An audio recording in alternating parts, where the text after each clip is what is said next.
En dehors de ma surface est le premier podcast où l'on discute foot, voyage, rencontres, expériences de vie avec des acteurs du football. Dans cet extrait, Olivier Rousset, grand formateur français et véritable globetrotter, nous raconte l'expérience qu'il vit actuellement en Arabie Saoudite, à Riyad. L'Arabie Saoudite, il y avait déjà travaillé de 2009 à 2012. Il était ensuite parti en Algérie au sein de l'académie de Jean-Marc Guillou du Paradou avant de continuer son aventure avec des académies JMG en Belgique puis au Mali. En 2018, il a rejoint l'académie PVF à Hanoï au Vietnam, où il a intégré un projet ultra ambitieux porté par Philippe Troussier. Des expériences fortes qui en ont fait un homme aguerri et passionnant à écouter. Bonne écoute!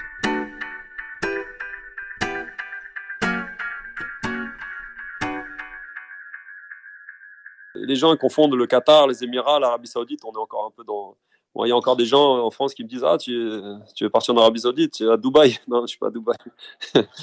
Et en fait, le football à Dubaï et le football en Arabie Saoudite, c'est totalement différent. Ici, tu as un vrai football. Là, pendant le Ramadan, tous les soirs, il y a des tournois organisés de partout. Ça joue dans tous les quartiers, ça joue au football de partout. Donc non, on n'est pas à Dubaï ou au Qatar.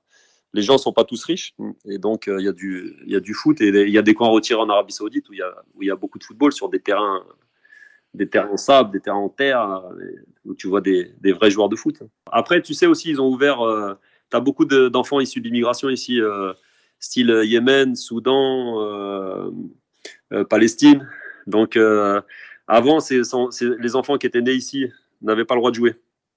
Tu avais que le droit qu'aux Saoudiens. Et là, ils ont ouvert. Tu as le droit à 2 joueurs par équipe.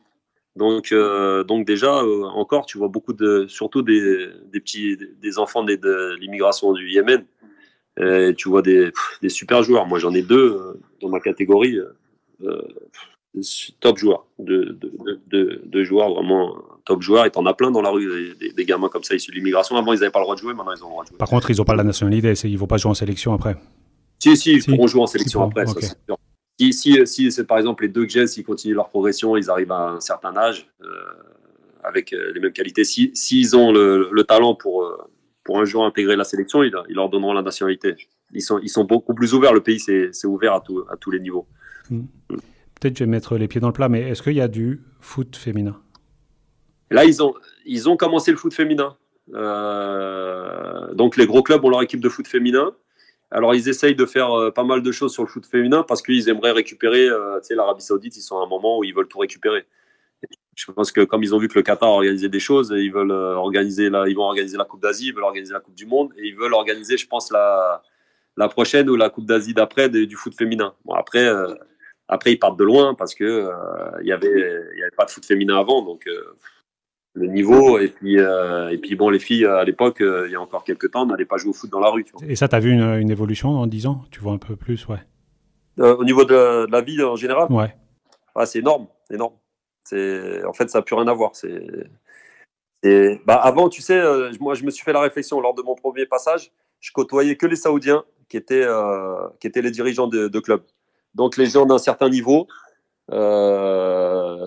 social. En fait, tu côtoyais pas le vrai, à part moi, les joueurs, on côtoyait pas le vrai peuple saoudien.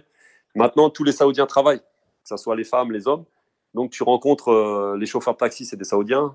Pas tous, bien sûr, mais en partie. Tu rencontres des gens dans les magasins qui sont saoudiens. Et les gens, ils sont super ouverts et super sympas, en fait. Et donc, ouais, c'est une vraie évolution, en fait.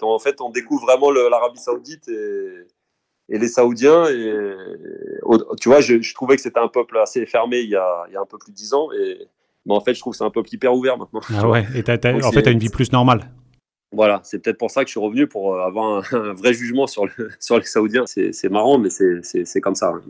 Et l'effet Ronaldo, il y a un effet Ronaldo dans le ouais, alors moi je suis dans le club rival, tu vois. Ouais. Mais ouais, il y a un effet Ronaldo. Toi, tu es dans le futur club de Messi. Ouais, c'est ce qu'ils disent. Ils annoncent Messi et Ramos. Donc, ouais, rien que ça.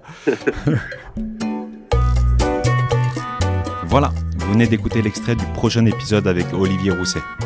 Notre échange avec Olivier a porté sur son parcours, ses différents voyages et sur un sujet qu'il passionne, la formation.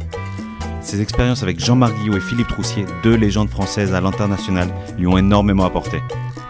Je vous invite à écouter cet épisode dans son intégralité, dès le 17 avril, date à laquelle il sera disponible sur toutes les plateformes d'écoute. À bientôt!